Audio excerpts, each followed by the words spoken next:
அடங்காத தீமைகள் என்னை சூழ்ந்து கொண்டது. என் அக்கிரமங்கள் என்னை தொடர்ந்து பிடித்தது. நான் நிமிர்ந்து பார்க்க கூடாதபடிக்கு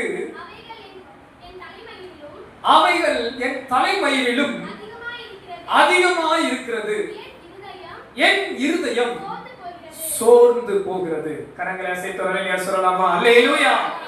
இந்த சங்கீதக்காரன் தனது வாழ்வின் சூழலை எப்படி சொல்லுகிறார் கவனியுங்கள். எண்ணிக்கைக்கு அடங்காத தீமைகள் அவரை சூழ்ந்து இருக்கிறதா, அவரது அக்கிரமம் அவரை தொடர்ந்து வருகிறதா, அவர் வாழ்விலே தலையை நிமிரக்கூடாதபடிக்கு பாரங்கள் பெருகி இருக்கிறதா, அவர் தலை முடிகளை காட்டிலும் அதிகமான போராட்டங்கள் இருந்ததால் அவர் இப்படியாக சொல்லுகிறார், என் இருதயம் சோர்ந்து போகிறது. பக்கத்தில் இருக்கிறவங்களை பார்த்து சொல்லுங்க, என் இருதயம் சோர்ந்தா சோர்ந்து போயிருக்கு சொல்லுங்க, நல்லா இருந்தா நல்லா இருக்குன்னு சொல்லுங்க. என் இருதயம் சோர்ந்து போகிறது. ஹல்லேலூயா. இந்த நாளில் கூட உங்களோடு நான் பேசும்படி என் உள்ளத்தில் ஜெபித்த போது ஒரு வார்த்தையை கடந்த 1 வாரங்களாக ஆவியானவர் என் உள்ளத்தில் வைத்தார். இந்த வார்த்தையை உங்களோடு பகிர்ந்து கொள்ள ஆண்டவர் கிருபை தருவாராக. இன்றைக்கு ஆண்டவர் நம்ம மத்தியிலே பேச விரும்புகிற ஒரு காரியம், சோர்ந்து போகாதே. பக்கத்துல இருக்க பாருங்க, சோர்ந்து போகாதே. ஹல்லேலூயா.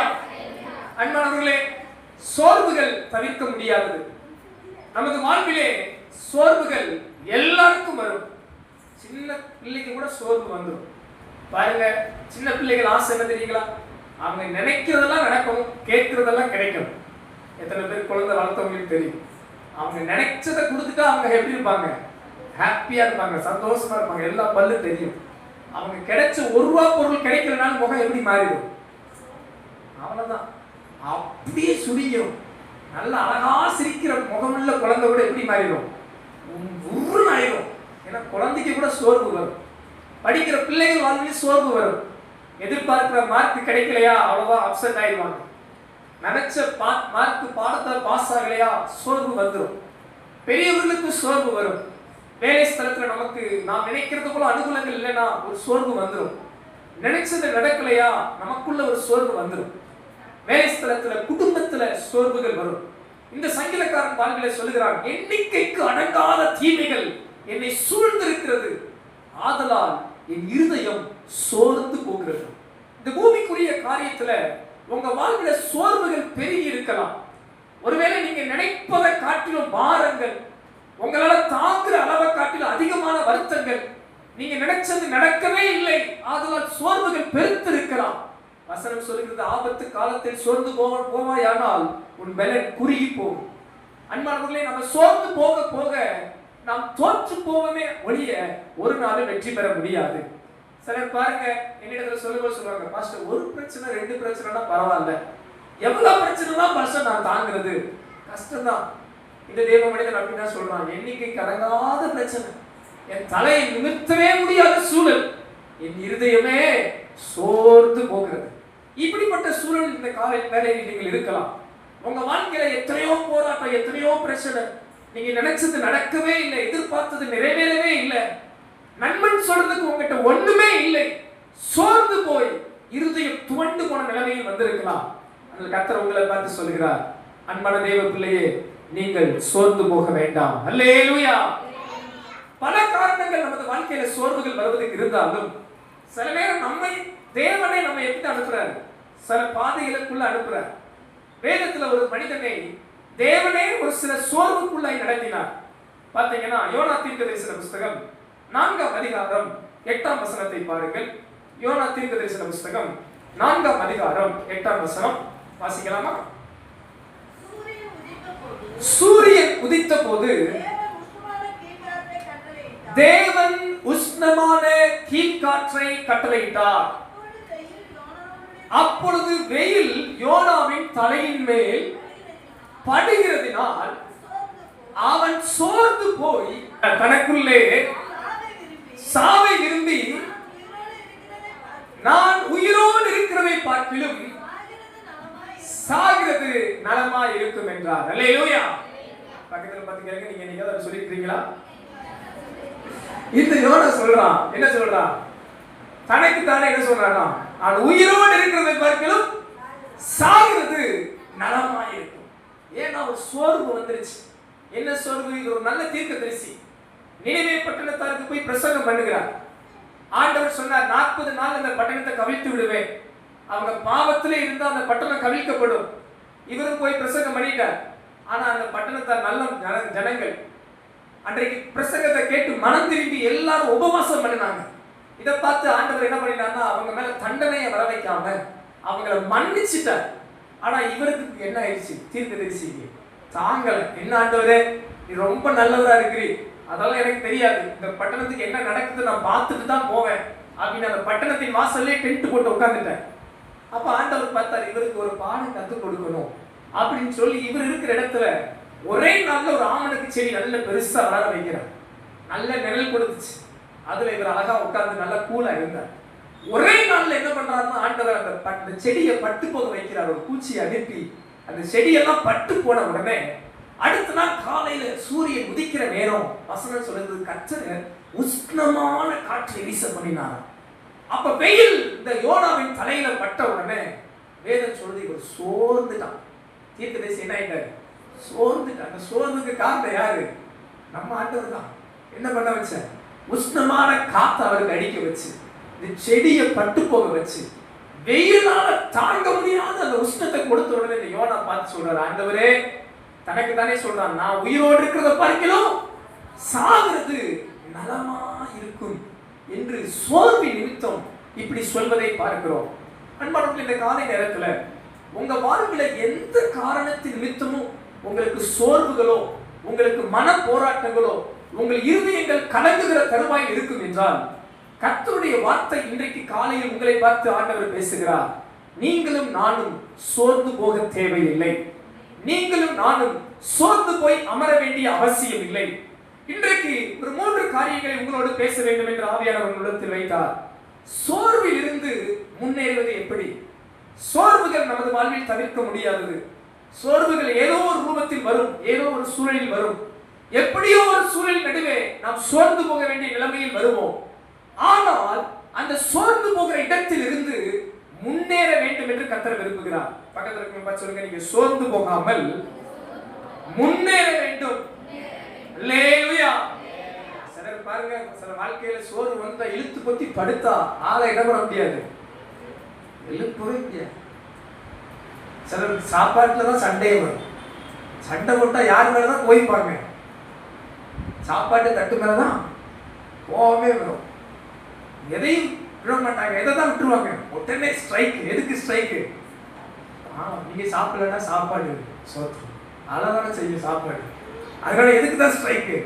சாப்பாட்டுக்கு தான் ஸ்ட்ரைக் வைப்பாங்க. ஆனா இன்னைக்கு ஆண்டவர் உங்களுக்கு ஸ்ட்ரைக் இல்லை, நீங்க கொஞ்சம் முன்னேறணும். சொல்லுங்க அல்லேலூயா. உங்களுக்கு ஸ்பீட் பிரேக்கர் இல்லை, நீங்க கொஞ்சம் முன்னாடி போகணும்னு விரும்புறார். இந்த காலை நேரத்துல ஒரு 3 காரியங்களை உங்களோடு பகிர்ந்து கொடுக்க போகிறேன். சோர்வில் இருந்து முன்னேறுவது எப்படி? வாசிப்போமாக. முதலாவது ஒரு காரியம், எல்லாரும் சேர்ந்து வாசிப்போம். ஏசாயா தீர்க்கதரிசன புத்தகம் 40ஆம் அதிகாரம் 28ஆம் வசனத்திலிருந்து 31ஆம் வசனம் வரை சேர்ந்து வாசிக்க போகிறோம். ஏசாயா 40ஆம் அதிகாரம் 28ஆம் வசனத்திலிருந்து. பழைய ஏற்பாட்டிலே பக்கம் 845. சத்தமா வாசிக்கலாமா? பூமியின் கடையாந்தரங்களை சிருஷ்டித்த கர்த்தராகிய அநாதி தேவன் சோர்ந்து போவதும் இல்லை, இளைப்படவும் இல்லை. இதை நீ அறியாயோ? இதை நீ கேட்டதில்லையோ? அவருடைய புத்தி ஆராய்ந்து முடியாதது. சோர்ந்து போகிறவனுக்கு அவர் பலன் கொடுத்து சத்துவம் இல்லாதவனுக்கு சத்துவத்தை பெருக பண்ணுகிறார். இளைஞர் இளைப்படைந்து சோர்ந்து போவார்கள், வாலிபரும் இடறி விடுவார்கள்.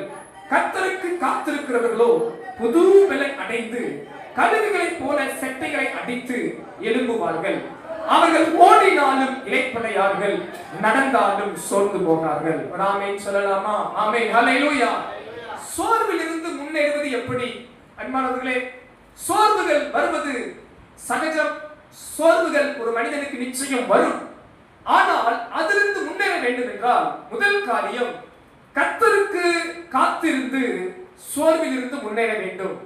கர்த்தருடைய சமூகத்தில் காத்திருந்து சோர்வில் இருந்து முன்னேற வேண்டும். இந்த வசனம் அழகாய் சொல்லுது. 31ஆம் வசனம், கர்த்தருக்கு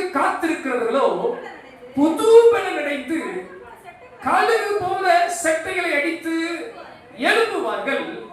அவர்கள் ஓடினாலும் இளைப்படையார்கள், நடந்தாலும் சோர்ந்து போகார்கள். ஒரு ஆமென் சொல்லலாமா? அன்பானவர்களே, நம்ம சோர்விலிருந்து எப்படி ஜெயிக்கிறது, எப்படி முன்னேறதுன்னு கேட்டா, ஆண்டவர் சமூகத்துல காத்திருப்போமானால் இந்த சோர்விலிருந்து முன்னேற கர்த்தர் ஒரு பலன் தருவார். வேதம் சொல்லுது, நமது ஆண்டவர் ஒரு நாளும் சோர்ந்து போகிற தேவன் அல்ல. பக்கத்துல பச்சல ஆண்டவர் சோர்ந்தே போனதே இல்லை. சோத்திரம் அல்லேலூயா. நம்ம எத்தனை முறை சோர்ந்து போயிருக்கிறோம். சோத்திரம். நம்ம ஆண்டவர் ஒரு முறை கூட நம்ம என்ன பண்ணது இல்லையா? சோர்ந்து போன தேவனே அல்ல. இஸ்ரவேலை காக்கிற தேவன் உறங்குவதும் இல்லை, தூங்குவதும் இல்லை. ஆனா அவர் இளைப்படையாத தேவன். ஆனா நமது வாழ்விலே நாம் இளைத்தவர்களாய், சோர்ந்து போனவர்களாய் பல இடத்துல காணப்படுறோம். ஆனா இந்த காலை நேரத்துல நீங்க கர்த்தருடைய சமூகத்துல காத்திருக்க பழகிட்டீங்கன்னா கர்த்தர் உங்களுக்கு ஒரு புது பலன் தருவார். நீங்க சோர்ந்து போன இடத்துல கர்த்தர் ஒரு பலனை கொடுத்து நீங்க இன்னும் வேகமா முன்னேற, இன்னும் வேகமா நீங்க ஜெயம் கொள்ள, இன்னும் நீங்க உங்க வாழ்வின் ஓட்டத்திலே ஜெயம் கொள்ள கர்த்தர் ஒரு பலனை கொடுக்க போகிறார். அல்லேலூயா. எத்தனை பேர் கர்த்தர் சமூகத்துல காத்திருப்பேன்னு ஒரு தீர்மானம் எடுக்கிறீங்க? பாத்தீங்கன்னா நீங்க வேற எங்க போய் காத்திருந்தாலும் அது உங்க பலத்தை குறைக்கும். நீங்க மற்ற எந்த இடத்துல காத்திருந்தாலும் அது உங்க பலத்தை எடுக்கும். தேவ சமூகத்துல காத்திருப்பதுதான் உங்களுக்கு பலனை கொடுக்கும். தேவ சமூகத்துல இருக்கும் போதுதான் ஆண்டவர் உங்களை பலப்படுத்துவார். ஒரு முறை இப்படித்தான் ஒரு பாஸ்டர் பிரசங்கம் பண்ணி கொண்டிருந்தார். நீங்க மற்ற எங்க போய் நேரம் செலவு பண்ணாலும் உங்க பலன் எல்லாம் குறைஞ்சிரும். நீங்க வேற எங்க போனாலும், பீச்சுக்கு போனாலும், பார்க்குக்கு போனாலும், இல்ல பிக்னிக் போனாலும், இல்ல வேற எங்கேயாவது ஸ்கூலுக்கு போனாலும், வேலைக்கு போனாலும், இப்படி எங்க போனாலும் உங்க பலன் எல்லாம் குறைஞ்சிரும். ஆனா ஆண்டவர் சமூகத்தில் இருக்கும்போது உங்களுக்கு பலன் வரும் அப்படின்னு பிரசங்கம் பண்ணாங்க. அப்ப எல்லாம் உட்கார்ந்து கேட்டிருக்கப்ப ரொம்ப வருஷம் முன்பாக, ரொம்ப காலங்களுக்கு முன்பாக நடந்த ஒரு சம்பவம். அப்போ ஒரு வாலிபர் தம்பி ஆராதனை முடிஞ்சுங்க தான் நான் முன்னாடி வந்து, பாஸ்டர் என்ன நீங்க எப்படி சொல்லிட்டீங்க, எல்லா இடத்துக்கும் போனா பலன் குறையுன்றீங்க, ஆண்டவர் சமூகத்துல வந்தா மட்டும் பலன் கிடைக்குன்னு சொல்றீங்க, அதை எப்படி பாஸ்டர் அப்படின்னா. அப்ப அந்த பாஸ்டர் அவனை பார்த்துட்டு, என்ன தம்பி என்ன பிரச்சனை, உனக்கு என்ன வேணும், எனக்கு பதில் சொல்லுங்க பாஸ்டர் அப்படின்னா. அப்ப பாஸ்டர் பார்த்தாராம், சரிப்பா உனக்கு பதில் தானே அப்படின்னு தான் பாக்கெட்ல இருக்கிற போன் எடுத்து அவன் கையில கொடுத்துட்டு, இதை கொண்டு போய் உன் போன் மாதிரி யூஸ் பண்ணிக்க, நாளைக்கு வந்து இந்த போனை எனக்கு கொடு, அப்போ உனக்கு நான் பதில் சொல்றேன்டா. ஆராதனை முடிஞ்சு என்கிட்ட வந்து போன் கேட்டுக்கூடாது, சரிங்களா? என்கிட்ட ஒரே ஒரு போன் தான். ரொம்ப வருஷத்துக்கு முன்னாடி அப்பெல்லாம் போனே ரொம்ப அரிதான காலம். போன் இருந்தா ரொம்ப சந்தோஷம். இவன் உற்சாகம் முதல்ல வாங்கிக்கிட்டான். பதில் வரதும் இல்லையா, நமக்கு என்ன கிடைச்சிச்சு? போன் கிடைச்சிச்சு. ஆமா, அதனுடைய ஒரே உற்சாகம். அவர் ஒருவேளை அன்லிமிட்டட் கால்லாம் போட்டு வச்சிருந்தாருன்னு தெரியல. நல்லா எல்லாருக்கும் பேசிட்டு என்ஜாய் பண்ணிட்டு நல்லா யூடியூப் பார்த்துட்டு என்னென்ன கேம்ஸ் விளையாடுவாங்க போன்ல. ஒன்று இல்லையா, பப்ஜி என்னென்ன ஜி இருக்கு, எல்லா ஜி விளையாடிட்டு என்ஜாய் பண்ணிட்டு பயங்கர சந்தோஷமா இருக்கிறான். மணி ஆச்சு 5 மணி நேரம் 6 மணி நேரம் 4 மணியும் அடுத்து டிங் டிங் டிங் பெல் அடிக்குது. என்னாச்சு? Battery low. பார்த்தா சுவிட்ச் ஆஃப் ஆயிடுச்சு. அச்சோ சார்ஜ் இல்லையே அப்படின்ட்டு நினைக்கிறேன். சரி அந்த ஃபோன் கொடுத்த பாஸ்டர் இடம் கொடுக்காம விட்டேன், சார்ஜர் கொடுக்காம விட்டாரு. நாளைக்கு போய் பாஸ்டர் கேட்கணும் அப்படின்னு அதை வச்சுக்கிட்டு அடுத்த நாள் வேகமா வந்த, பாஸ்டர் என்ன பாஸ்டர் எல்லாம் போனை கொடுத்தீங்க, எதை கொடுக்காம விட்டீங்க? சார்ஜர் கொடுக்காம விட்டீங்களே பாஸ்டர், பாருங்க இப்போ சார்ஜே போயிடுச்சு, இப்போ என்ன பண்றது பாஸ்டர், இப்போ இதை யூஸ் பண்ணவே முடியாது தெரியுங்களா, நீங்க சார்ஜ் நல்லா ஃபுல்லாவது போட்டு கொடுத்துருக்கலாம்ல அப்படின்னு கேட்டாங்க. அது பாஸ்டர் சிரிச்சுக்கிட்டே கூப்பிட்டு, வா தம்பி, இது மாதிரி தான்ப்பா நம்ம வாழ்க்கையும். உலகத்துல நம்ம நேரம் செலவிட இந்த உலகம் நமது பலனை உரியும். படிக்கிற காரியம், வேலையின் காரியம், உலகத்தின் காரியங்கள் நமது வாழ்வின் பலனை உறிஞ்சு கொள்ளும். தேவ சமூகத்துல நாம் தேவ பலனால் நிரப்பப்படுவோம். இந்த உலகம் நமது பலனெல்லாம் வாங்கி கொள்ளும். இந்த உலகத்தின் காரியங்கள் நமது பலனெல்லாம் பெற்றுக்கொள்ளும். ஆண்டவர் சமூகத்துலதான் நமக்கு வேண்டிய பலனை நாம் பெற்றுக்கொள்கிறோம். இந்த போனை நீ இவ்வளவு நாள் யூஸ் பண்ண ரொம்ப சந்தோஷம். அது உலகத்துல நீ செலவிடுகிற நேரத்துக்கு ஒப்பானது. அந்த போனை நீ சார்ஜ் பண்றது தேவனோடு நீ நேரம் செலவிடுகிறதுக்கு ஒப்பானது. நீ சோர்ந்து போகிற நேரம் ஆண்டவர் சமூகத்துல இருக்கும் போதுதான் உனக்கு அதற்கான பலனை கர்த்தர் தருவார் என்று அந்த பாஸ்டர் சொன்னாரா? கரங்களை வைத்து சொல்லுங்க அல்லேலூயா. இந்த காலை நேரத்தில் உங்களை உற்சாகப்படுத்துகிறேன். உங்க வாழ்வில் சில சோர்வுகள் வரும்போது, அடுத்து என்ன செய்யவே தெரியல, தடுமாற்றத்தோடு இதயம் கலங்கி நிற்கும் போது, எல்லாமே முடிந்தது என்று எண்ணம் வரும்போது, ஒருவேளை அடுத்து நான் எதுவுமே செய்ய எனக்கு விருப்பமே இல்லை என்று கலங்கி நிற்கும் போது, வேதம் சொல்கிறது கர்த்தருக்கு காத்திருந்து அவரிடத்தில் வருகிற புது பலனை பெற்றுக்கொள்ள ஆண்டவர் உங்களுக்கு உதவி செய்வாராக. அப்படி நீங்கள் தேவ சமூகத்தில் காத்திருக்கும் போது கர்த்தர் உங்களுக்கு ஒரு புது பலனை தந்து இந்த சோர்வில் இருந்து முன்னேற ஆண்டவர் உதவி செய்வார். விசுவாசிக்கிறவங்க கரங்களை தட்டி ஆண்டவர் நாமத்தை மகிமைப்படுத்தலாமா? நல்ல கரங்களை தட்டி கர்த்தரை ஸ்தோத்திரம் பண்ணுவோமா? ஸ்தோத்திரம் ஸ்தோத்திரம் ஸ்தோத்திரம் ஸ்தோத்திரம் ஹல்லேலூயா. நாம் எங்கெங்கோ எவ்வளவு நேரங்கள் காத்திருக்கிறோம், ஆனால் தேவ சமூகத்தில் காத்திருந்து பழகுங்கள்.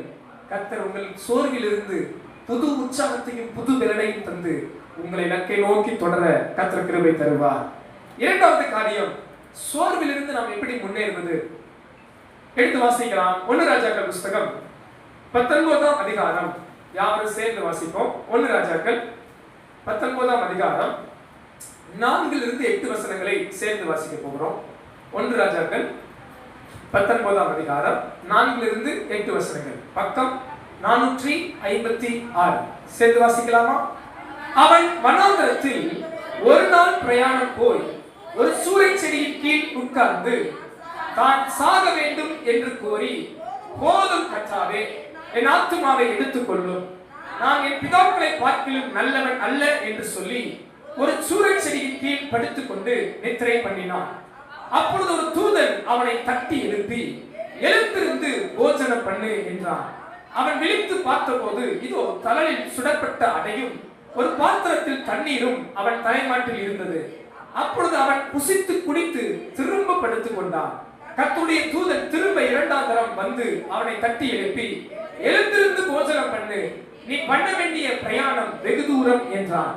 அப்பொழுது அவன் எழுந்திருந்து புசித்து குடித்து அந்த போஜனத்தின் பலத்தினால் 40 நாள் இரவு பகல் ஒரே என்னும் தேவனுடைய பர்வதம் மட்டும் நடந்து போனான். கரமையத்திலே சொல்லலாமா? அல்லேலூயா.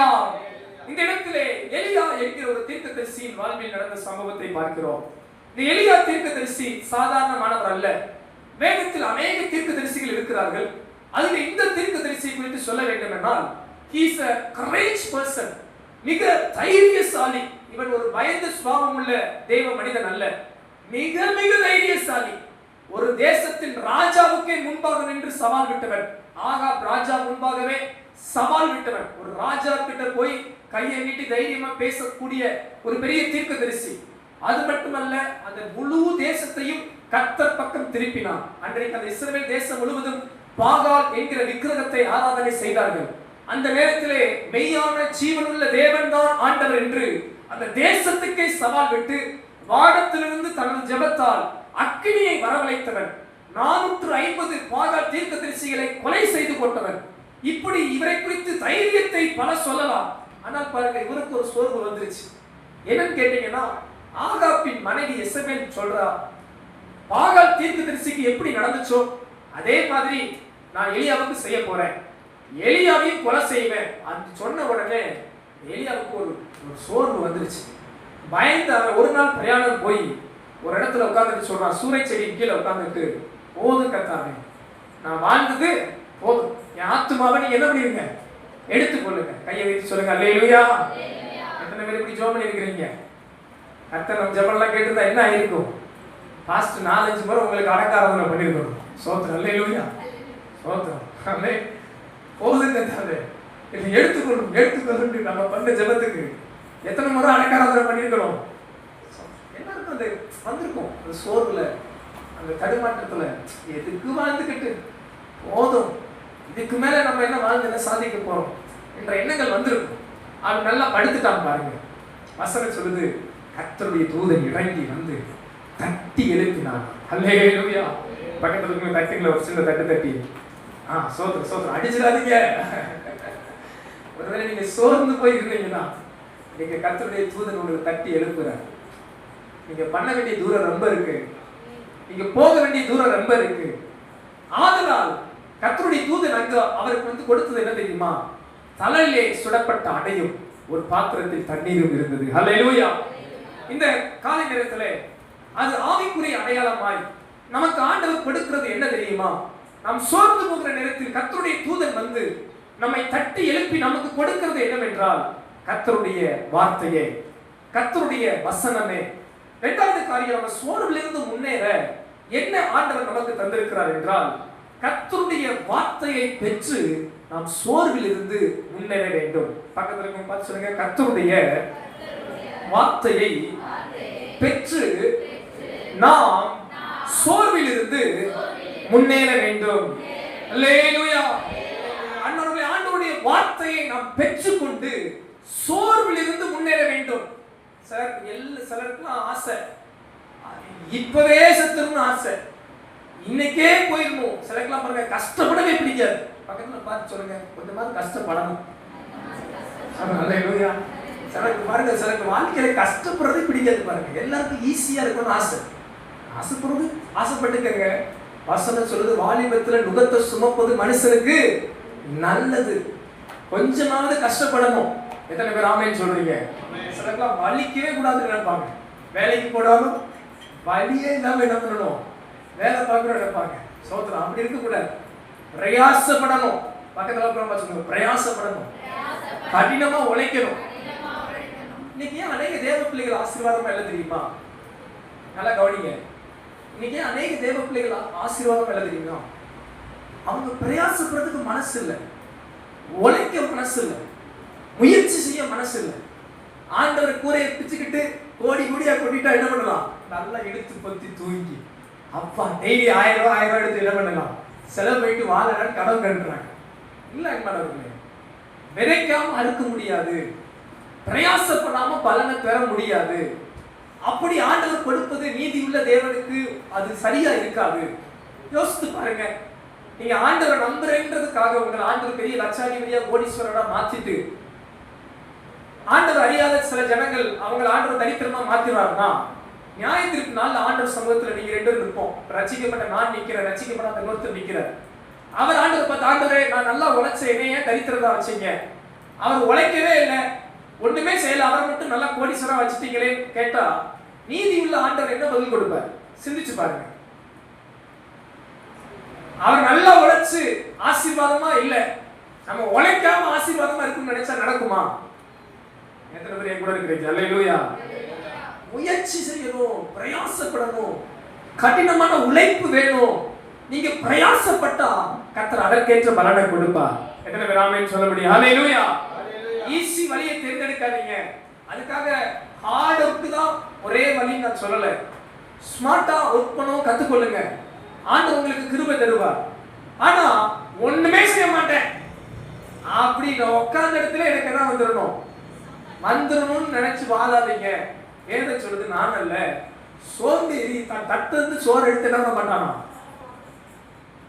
சோம்பேறி தட்டுல சோறு இருந்தவரை என்ன பண்ண மாட்டானா? எடுத்து சாப்பிடுறதுக்கு யோசிப்பானா? அன்பான தேவ பிள்ளைகளே, சோம்பேறித்தனம் நமது வாழ்வின் பெரிய எதிரி. சோம்பேறியை கர்த்தர் ஒரு நாள் ஆசீர்வதிக்க மாட்டார். ஏன் சொல்றேன்னு தெரியல, முதல்ல சொல்லல, பக்கத்துல பார்த்து சிரிச்சுக்கிட்டே சொல்லிருக்க. சோம்பேறிய ஆண்டவர் நீங்களே சொல்லி பிடிச்சிருக்க மாட்டோம், ஆசீர்வதிக்க. உழைக்கணும், பிரயாசப்படணும், முயற்சி செய்யணும். விதைத்தால் அறுவடை உண்டு. எத்தனை பேர் விசுவாசத்தோடு ஆமென் சொல்ல முடியும்? அப்படி பிரயாசப்படும்போது கர்த்தர் அதற்கேற்ற பலனை கொடுப்பார். நம்ம சும்மா இருந்த ஆண்டவரை ஆசீர்வதியும் என்று எதிர்பார்ப்பது நியாயம் அல்ல. நாம முயற்சி செய்து குதிரை யுத்த நாளுக்கு ஆயத்தமான பின்பு ஜெயத்தை கர்த்தரிடத்தில் எதிர்பார்க்க வேண்டும். அல்லேலூயா. எனக்கு ஒரு சம்பவம் ஞாபகம் வருது. 10th படிக்கும் போது என் கூட ஒரு ஃப்ரெண்டு பாருங்க, ஒரு நாள் இருந்துச்சு காலையில, இலக்கம் நான் தான் ஸ்டேட் ஃபர்ஸ்ட் நைட் கனவு கண்டேன் அப்படின்னா எனக்கு ஒரு மாதிரி பக்குன்னு ஆயிடுச்சு.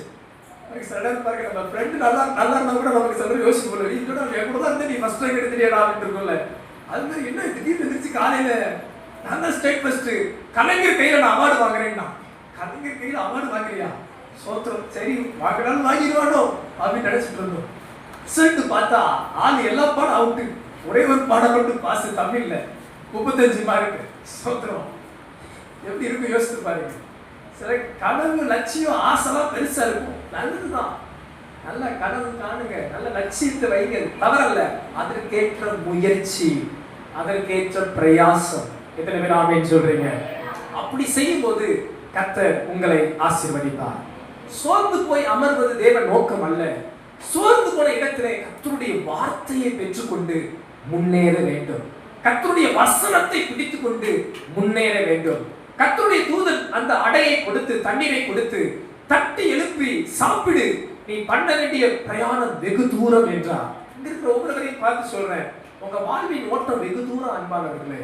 உங்க வாழ்வின் இலக்கு வெகு தூரம். சின்ன சின்ன காரியத்துக்குலாம் சோர்ந்து போயிடாதீங்க. சின்ன சின்ன இடர்களை கண்டெல்லாம் தடுமாறாதீங்க. ஒருவேளை வேலை ஸ்தலத்தில் இருக்கிற போராட்டம், படிப்புல இருக்கிற போராட்டம், வாழ்க்கையில் இருக்கிற போராட்டம், இல்ல உலகத்துல காணப்படுகிற பிரச்சனைகள், இதெல்லாம் கண்டு சோர்ந்து போகாதீங்க. நம்ம போக வேண்டிய தூரம் ரொம்ப தூரம். அல்லேலூயா. பக்கத்துல இருக்க பார்த்து சொல்லுங்க, நீங்க போக வேண்டிய தூரம் ரொம்ப தூரம். அல்லேலூயா.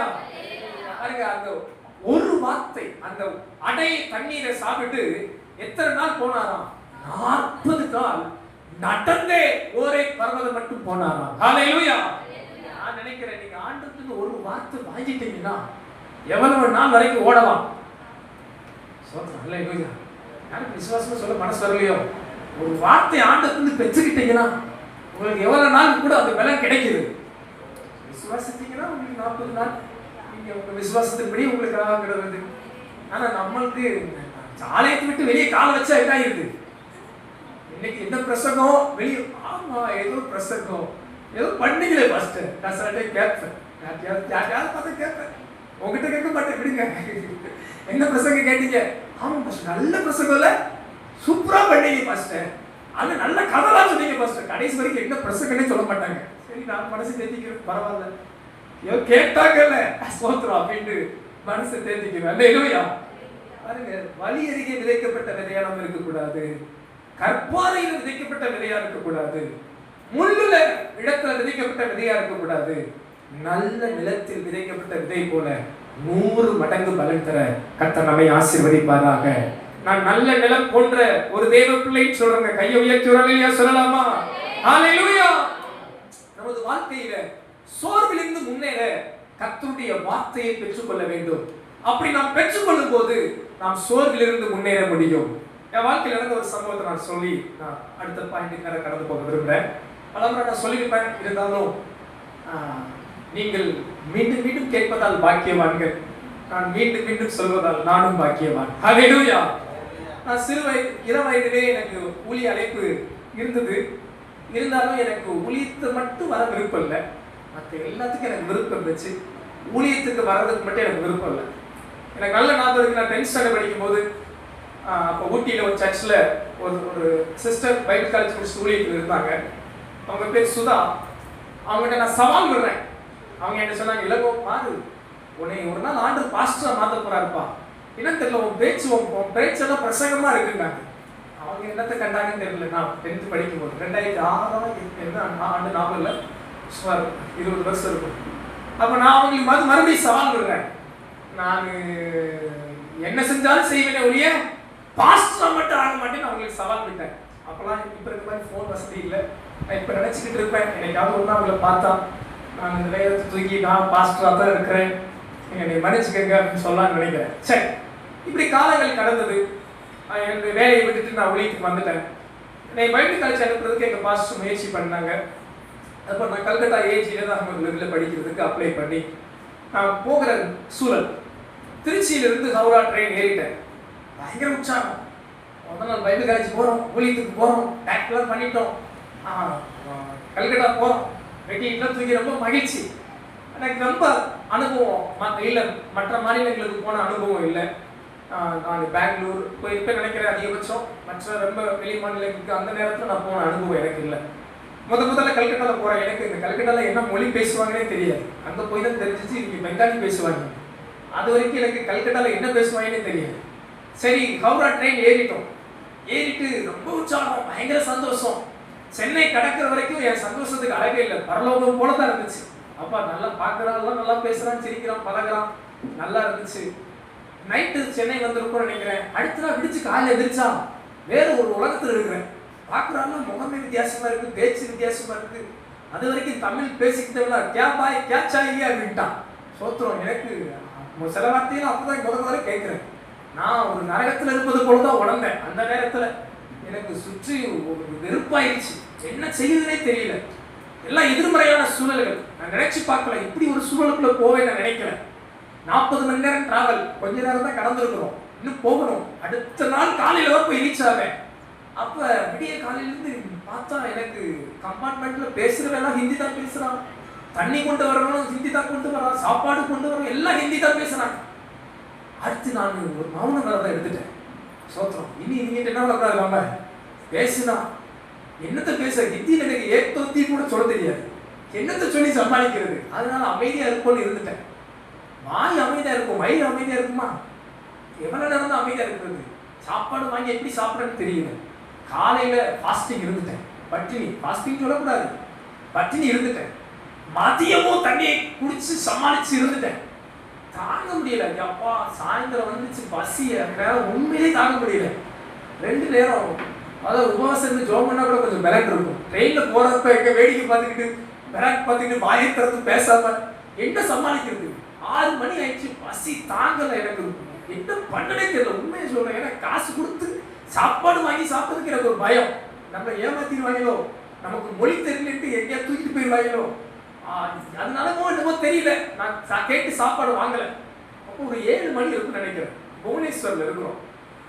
அப்ப ஒரு முடிவு பண்ணிட்டேன், சரி இதுக்கு மேல நம்மளால தாங்க முடியாது, எப்படியாவது கேட்டு நம்பிடுவோம், சாப்பாடு வாங்கி சாப்பிட்டுருவோம், சாப்பிட்டு வயிறை கொஞ்சம் காப்பாத்திடுவோம் அப்படின்னு ஒரு முடிவு பண்ணிட்டு என்ன நினைச்சேன்னா, சரி சும்மா காசை கொடுத்து ஒன்றும் பேச வேணாம், கையவாவது காமிச்சு வாங்கிடலாம் அப்படின்னு நினைச்சிட்டு என்ன வாங்கலான்னு பார்த்துட்டு இருந்தா ரொம்ப நேரம் அண்டா பிரியாணி கத்திட்டே போனோம்.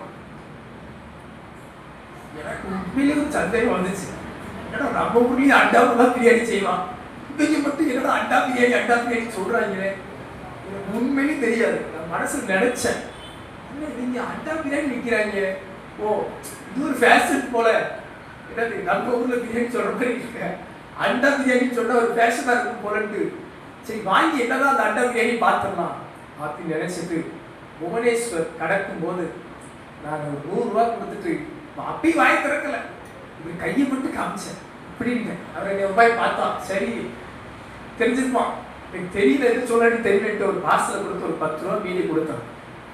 வாங்கிட்டு அப்பா இப்பதான் இளைப்பாறுதல் கத்த தந்தா அப்படின்னு நினைச்சிட்டு பார்சலை ஓப்பன் பண்ணினா 2 முட்டை இருந்துச்சு. அங்க ஊருக்கு போய் கண்டுபிடிச்சுக்கிட்டேன், அண்டானா முட்டைன்ட்டு. சரிங்களா, அது வரைக்கும் கண்டுபிடிக்கல. தொடர்ந்து வச்சுட்டு உண்மையா சொல்றேன், நான் சாப்பிடாம உட்காந்து அழுதுகிட்டு இருந்தேன். அதனால எனக்குள்ள வந்த கவலை, பாரம், சோர்வு வார்த்தையால சொல்ல முடியாது. ஒரு சாப்பாடை கூட உனக்கு வாங்கி சாப்பிட்றதுக்கு தெரியல, காலையிலும் பட்டினியா இருக்கிறேன். ஒரு பார்சலை வாங்குறதுக்கு வாங்குவோமா வேணாமா, காசு கொடுப்போமா மாட்டோமா, கேட்டா தருவானா மாட்டானா, காலையிலிருந்து எவ்வளவு போராட்டம் போராடிப்பேன். சரி இன்னும் கொஞ்ச நேரம் வயிறு எவ்வளவு நேரம் சொல்ல முடியும். நான் சாப்பாடை திறந்து வச்சுட்டு சாப்பாடை கூட நீ வாங்கி சாப்பிட உனக்கு முடியல, நீ அங்கே போய் எப்படி படிச்சுட்டு எப்படி ஊழிய செய்வ, எப்படி வருவ, அங்கே போய் யார் உன்னை கூப்பிட்டு போவா? ஏன்னா நான் இப்போ போய் யாரை சந்திக்க போறேன்னே தெரியல, அங்கே இறங்கி எங்கே போக போறேன்னு எனக்கு தெரியல. நான் மட்டும் ஒரே ஆளா போறேன். அங்கே கல்கட்டால 4:30 இறங்கி ஒரு ட்ரெயின், அங்கே இறங்கி யாரை பார்க்க போறேன், எங்க சந்திக்க போறேன், எவரை மீட் பண்ண போறேன் ஒண்ணுமே தெரியல. பைபிள் காலேஜ் அட்ரஸ் மட்டும் இருக்கு, அந்த ஊர்ல இருக்கிற ஒரு பாஸ்டரோட ஃபோன் நம்பர் இருக்கு, அவ்வளவுதான் என்கிட்ட இருக்கு. இதை வச்சுக்கிட்டு தான் நான் போறேன். நான் அழுதுகிட்டு இருக்கிற நேரம் ஆண்டவர் என்கிட்ட பேசுற ஒரு வார்த்தையை மறக்க முடியல, நீ பயப்படாதே, நான் உன்னோடு கூட இருக்கிறேன். வாழ்க்கையில அந்த ஒரு வார்த்தை தந்த பலன், நான் காலையிலிருந்து பற்றியா கிடந்த சாப்பாட்டால கிடைக்காத ஒரு பலன் ஆண்டவர் கொடுத்தார். அந்த சோர்வு கலக்கம் பயம் எல்லாம் மாறுபடி அந்த ஒரு வார்த்தை எனக்குள்ள ஒரு பெரிய தைரியத்தை தந்தது. அந்த நேரத்தில் ஆண்டவருடைய வார்த்தை எனக்கு வந்தது, நீ பயப்படாதே, நான் உன்னுடனே கூட இருக்கிறேன் என்றார். கரமேத்துறலில் சொல்லலாமா? ஹல்லேலூயா. அது என் வாழ்க்கை ஆச்சரியம் அதிசயமா நடந்துச்சு. நான் கல்கட்டாவை போய் இறங்குறதுக்குள்ளேயும் என்னோட ஒரு ஃப்ரெண்டு ஒரு பாஸ்டர் ஒரிசாவில் மிஷனரியா இருக்கிறார். அவரே ஃபோன் பண்ணி நான் இப்படி போய்கிட்டு இருக்கேன்னு சொல்லி அவரே வந்துட்டார் கல்கட்டாவுக்கு. எனக்கு ஒரு நம்பர் கொடுத்தாங்க. அந்த பாஸ்டர் ரொம்ப வயசான பாஸ்டர். அவர் கூப்பிட்டுருந்தாலும் காலையில் என்ன பண்ணி இருக்க மாட்டார், வந்திருக்க மாட்டார். அவர் வழி சொல்லியிருப்பார். நான் அங்கிருந்து 4 பஸ் மாறி அங்கே போகணும். எனக்கு அவர் ஃபோன் பண்ணி வழிதான் சொல்லியிருப்பார். இங்கிருந்து அங்கே வாங்க, அங்கிருந்து இங்கே வாங்க. நான் எங்கே பேசுறது, தமிழ் பேசுவே இங்கே தடுமாற்றமா இருக்கு, ஹிந்தி பேசி பெங்காலி பேசி போறது. ஆனால் கர்த்தர் பாருங்க, எனக்காக ஒரிசால ஒரு மிஷினரி, என்னோட ஃப்ரெண்ட் ஒரு பாஸ்டர், அவர் வந்து என்னை அவர் பத்திரமா கொண்டு போய் எல்லா இடத்துக்கும் அவரே கொண்டு போய் காலேஜ் கொண்டு போய் சேர்க்கிற அளவுக்கு எனக்கு உதவி செய்தார். ஆண்டவர் நாம மகிமைப்படுவதாக. நம்ம சோர்ந்து போகிற நேரத்துல கர்த்தருடைய ஒரு வார்த்தை நம்மை பலப்படுத்தி முன்னேற உதவி செய்யும். இந்த காலை நேரத்துல உங்க வாழ்வு, குடும்பங்கள், உங்க வாழ்க்கை காரியங்கள் ஏதோ ஒரு வித சோர்வுல இருந்தீங்கன்னா, தாழ்மையா சொல்றேன், என்னை பலப்படுத்தின தேவன் உங்களையும் பலப்படுத்துவார். ஒருவேளை எந்த தடுமாற்றத்தில் இருக்கிறீங்களா, கலங்காதீங்க, முன்னேறுங்க. கர்த்தர் உங்களோடு இருக்கிறார். கர்த்தர் உங்களை கைவிட மாட்டார். அவர் உங்களை அழைத்தவர், உண்மை உள்ளவர். சோர்ந்து போய் படுத்துறாதீங்க. நீங்க சோர்ந்து போய் படுக்கணும்னு பிசாசு விரும்புமா? நான் தேவனை எதிர்பார்க்கலாம். எலும்பு, நீ பண்ண வேண்டிய தூரம் வெகு தூரம், நீ முன்னேறு, நீ ஜெயம் கொள், நான் உன்னோடு இருக்கிறேன் என்று சொல்கிறார். இருக்கிற ஒவ்வொருவரையும் பார்த்து சொல்றேன், உங்க வாழ்க்கையில யாரும் உங்களுக்கு நிரந்தரமா வர முடியாது. உங்க நண்பர் நிரந்தரமா வர முடியாது. உங்க உறவுகள் நிரந்தரமா வர முடியாது. நமது பணம் நமக்கு நிரந்தரமா இருக்குன்னு சொல்ல முடியாது. நமது சரீர சுகம் கூட நமக்கு நிரந்தரமானதுன்னு சொல்ல முடியாது. ஆனா கர்த்தர் நம்மோடு கூட கடைசி வரை நம்மை நடத்த வல்லவரா இருக்கிறார். விசுவாசிக்கிறவங்க நல்ல கரங்களை தட்டி ஆண்டவரை மகிமைப்படுத்தலாமா? நல்ல கரங்களை தட்டி உம்மை நாங்கள் ஸ்தோத்திரிக்கிறோம் ஆண்டவரே. சோர்ந்து போகிற சூழலின் நடுவே கர்த்தருடைய வார்த்தையை பெற்று முன்னேற ஆண்டவர் விரும்புகிறார். கடைசி ஒரு காரியம், பிலிப்பியர் 4ஆம் அதிகாரம் 11 13 வசனங்களை யாவரும் சேர்ந்து வாசிப்போம். பிலிப்பியர் 4ஆம் அதிகாரம் 11 13 வசனங்களை சேர்ந்து வாசிக்கலாம். புதிய ஏற்பாட்டிலே பக்கம் 274 சேர்ந்து வாசிக்கலாமா? என் குறைச்சலினால் நான் இப்படி சொல்கிறதில்லை, ஏனெனில் நான் எந்த நிலைமையில் இருந்தாலும் மனரம்மியமாய் இருக்க கற்றுக்கொண்டேன். தாழ்ந்திருக்கவும் எனக்கு தெரியும், வாழ்ந்திருக்கவும் எனக்கு தெரியும். எவ்விடத்திலும் எல்லாவற்றிலும் திருப்தியாய் இருக்கவும் பட்டினியாய் இருக்கவும் பரிபூர்ணம் அடையவும் குறைவுபடவும் போதிக்கப்பட்டேன். என்னை பலப்படுத்துகிற கிறிஸ்துவினாலே எல்லாவற்றையும் செய்ய எனக்கு பலன் உண்டு. அல்லேலூயா. சோர்விலிருந்து முன்னேறுவது எப்படி? முதல் காரியம் பார்த்தோம், கர்த்தருடைய சமூகத்தில் காத்திருந்து முன்னேற முடியும். கர்த்தருடைய வார்த்தையை பெற்று முன்னேற முடியும்.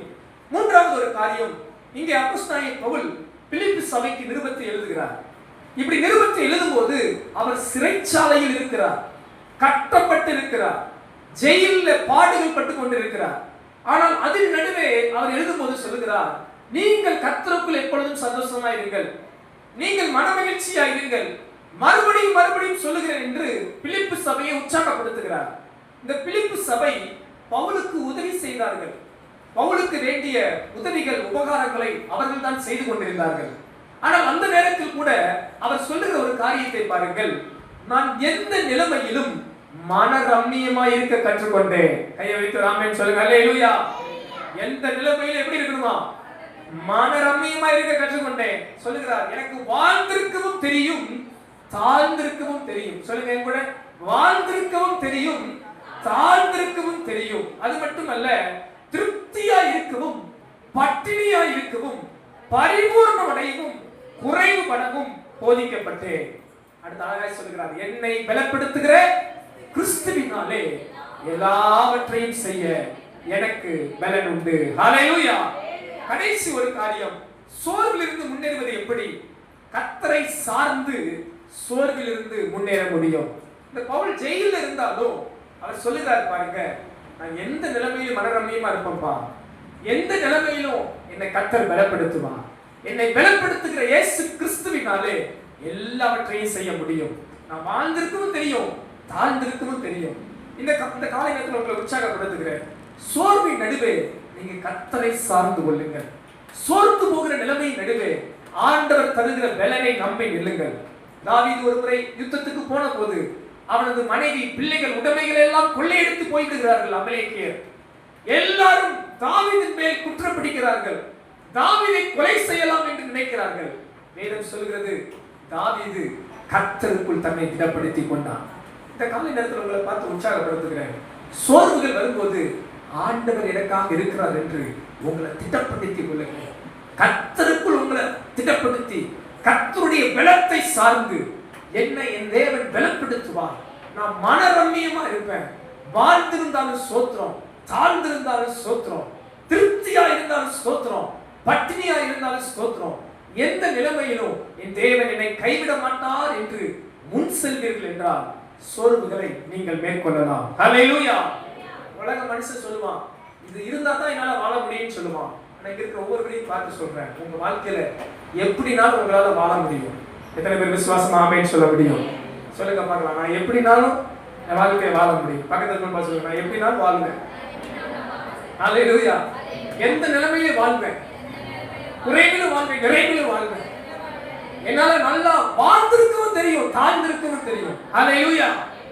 அப்படி ஒரு தீர்மான ஒரு கிறிஸ்தவ பிள்ளைக்கு இருக்கணும். ஆமென்.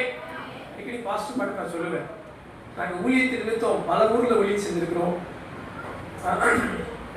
சொன்னா நேரம் ஆயிரும். பல இடங்களை ஊழியம் செஞ்சிருக்கோம். நான் நினைப்பேன், சார் ஒரு 2 பேக்ல தான் நமக்கு நல்லா இருக்குமே அப்படின்னு நினைப்பேன். என்னது 2 பேக் துணி மட்டும் இருந்தா அப்புறம் பாத்திரத்துக்கு சாப்பாட்டுல என்ன பண்ணுவீங்க அப்படின்னு கேட்பாங்க. நமக்கு ஏன் என்ன சும்மா 2 ட்ரெஸ் போட்டு நம்ம என்ன பண்ணிடலாம், ஊழியத்துக்கு போயிட்டு வந்துடலாம். ஐயோ சாப்பாடு யோசிக்கிறேன். நம்மளால எந்த நிலைமையிலும் வாழ தெரியும். அதுக்காக கர்த்தர் நமக்கு தரமாட்டாருன்னு இல்லை, நமக்கு வேண்டியதெல்லாம் கர்த்தர் கொடுக்க வல்ல. எனக்கு நம்பிக்கை இருக்கு, தேவன் எனக்கு வேண்டியதெல்லாம் தருவார். ஒண்ணுமே இல்லைனாலும் மனரம்மியமா இருக்க தெரியும், வாழ்ந்திருக்கவும் தெரியும், தாழ்ந்திருக்கவும் தெரியும். இருக்கும் ஒருவரை பார்த்து சொல்றேன், ஐயோ இது இல்லை அதனால நான் சோர்ந்து போயிட்டேன், நான் ஆசைப்பட்டு நடக்கல அதனால நான் சோர்ந்து போயிட்டேன், எனக்கு அது இல்லை, இந்த காரியம் இல்லை, அந்த இது இல்லை, அப்படி நான் துவண்டு போய் இருக்கிறேன். அப்படியா இருக்காதீங்க. எந்த நிலைமையிலும் மனரம்மியத்தை காத்துக்கொள்ளுங்க. உங்களை பலப்படுத்துகிற கிறிஸ்து உங்களோடு இருக்கிறபடியா நீங்க எல்லாம் செய்ய முடியும். கர்த்தர் உங்களோடு இருக்கிறார், காரியம் மாறுதலாய் முடியும். மனரம்மியத்தை காத்துக்கொள்ளுங்க. கர்த்தர் உங்களோடு இருந்து பெரிய காரியங்களை செய்வார். எத்தனை பேர் விசுவாசிக்கிறீங்க? பக்கத்துல இருக்கவங்க பாசுங்க, நீங்க சோர்ந்து போக வேண்டாம், கர்த்தர் உங்களை ஜெயிக்க வைப்பார். 3 காரியம் மறந்துடாதீங்க. சோர்விலிருந்து முன்னேறுவது எப்படி? முதல் காரியம், கர்த்தருடைய சமூகத்தில் காத்திருந்து முன்னேற முடியும். 2ஆம் காரியம், ஆண்டவருடைய வார்த்தையை பெற்றுக்கொண்டு முன்னேற முடியும்.